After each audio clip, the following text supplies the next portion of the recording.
Bonjour et bienvenue à la série de balados sur les stratégies d'écoute à l'intention des étudiants d'immersion en français, produite par des professeurs de l'Institut des langues officielles et du bilinguisme de l'Université d'Ottawa.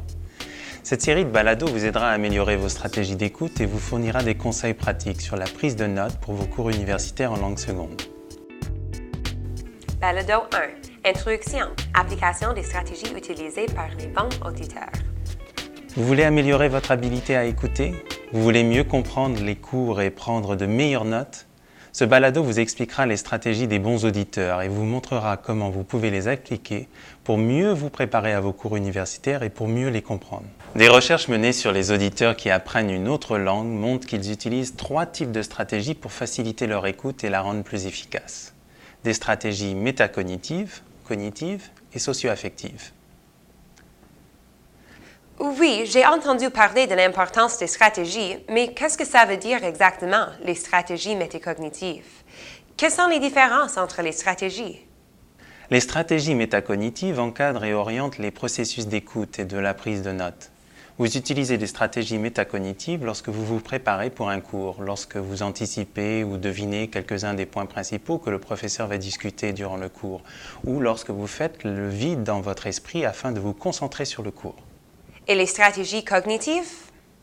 Vous utilisez des stratégies cognitives lorsque vous appliquez une technique particulière à une tâche d'écoute. Quand le professeur utilise un mot que vous n'avez jamais lu ni entendu, ou vous servez de vos connaissances des mots qui l'accompagnent pour inférer ou deviner le sens que ce mot pourrait avoir. Et qu'est-ce que c'est les stratégies socio-affectives? Vous utilisez des stratégies socio-affectives quand vous collaborez avec d'autres étudiants pour confirmer le sens d'un mot ou pour revoir vos notes de cours avec eux. Lorsque vous demandez au professeur d'expliquer un mot important que vous n'avez pas compris ou lorsque vous utilisez des techniques telles que l'auto-encouragement pour réduire votre niveau d'anxiété, vous utilisez encore des stratégies socio-affectives. Les recherches indiquent que les bons auditeurs utilisent plus de stratégies métacognitives et qu'ils savent combiner différentes stratégies pour comprendre ce qu'ils entendent. Voici la représentation d'un modèle cognitif de l'écoute. Est-ce que vous pouvez me donner plus de détails sur les stratégies métacognitives pour la planification en vue du cours?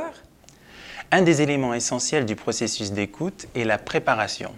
Avant d'assister à un cours, il faut essayer d'anticiper les thèmes qui seront développés par votre professeur. Cela vous aidera à cibler votre écoute. Pendant cette phase, vous vous préparez à ce que vous allez entendre. Comment? Par exemple en révisant les notes que vous avez prises lors du cours précédent, en faisant les lectures assignées par le professeur, en choisissant l'endroit où vous allez vous asseoir ou en changeant votre état d'esprit, c'est-à-dire en concentrant votre attention sur le cours et pas sur votre vie sociale. Toutes ces stratégies vous aideront à participer davantage au cours. Que voulez-vous dire par régulation et résolution de problèmes pendant le cours? Pendant le cours, quand vous écoutez et que vous prenez des notes, vous devez vérifier votre compréhension. Cela signifie que vous pensez continuellement à ce qui se passe et vous déterminez si ce que vous entendez correspond à ce que vous aviez anticipé. Vous écoutez attentivement. Vous confirmez si vos prédictions sont justes ou si elles divergent de celles du professeur.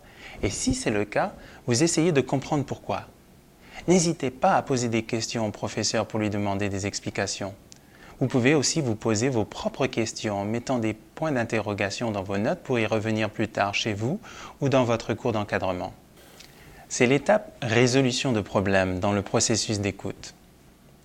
Le balado vérification et résolution de problèmes pendant et après le cours et les 2 balados sur la prise de notes donnent des conseils plus précis pour vous aider durant cette étape de l'écoute. Le balado nouvelles technologies et prise de notes présente lui aussi des outils utiles. Et la dernière stratégie métacognitive, évaluation des résultats? Après le cours, vous devez réviser et évaluer la qualité de vos notes. Vous pouvez réviser ou partager vos notes avec une autre personne, comparer vos notes avec celles d'une lecture assignée ou suggérée par le cours et compléter ensuite vos notes. Cette révision peut vous amener à vous poser des questions sur des points mal compris. Ces points pourront ensuite être clarifiés au début du cours suivant ou dans votre cours d'encadrement. Le balado évaluation et révision des notes donne d'autres conseils sur la façon de réviser vos notes et de consolider votre apprentissage. En somme, écouter de façon attentive et critique est une aptitude qui se travaille. Assister à un cours ne signifie pas simplement s'écraser sur une chaise dans un amphithéâtre. Pour bien écouter, il faut une véritable préparation et un engagement mental réel. Si vous vous préparez pour un cours et si vous vous engagez durant ce cours, il vous sera beaucoup plus facile de prendre des notes efficaces. Ce n'est pas facile, mais les recherches montrent que vos efforts porteront fruit. Le cycle de stratégie métacognitive présenté dans ces balados peut vous aider à réaliser 3 objectifs. Premièrement, mieux vous préparer pour vos cours. Deuxièmement, écoutez attentivement en vérifiant et en anticipant le contenu du cours. Et finalement, révisez efficacement vos notes de cours. Ces stratégies vous aideront non seulement à devenir un auditeur plus proactif, mais aussi à consolider votre apprentissage. Nous espérons que ces conseils vous aideront à changer votre approche d'écoute universitaire. Ainsi, vous profiterez mieux de l'enseignement de vos professeurs et vous mettrez toutes les chances de réussite de votre côté. Merci d'avoir écouté ce balado sur les bonnes stratégies d'écoute qui vous a été présenté par des professeurs de l'Institut des langues officielles et du bilinguisme de l'Université d'Ottawa.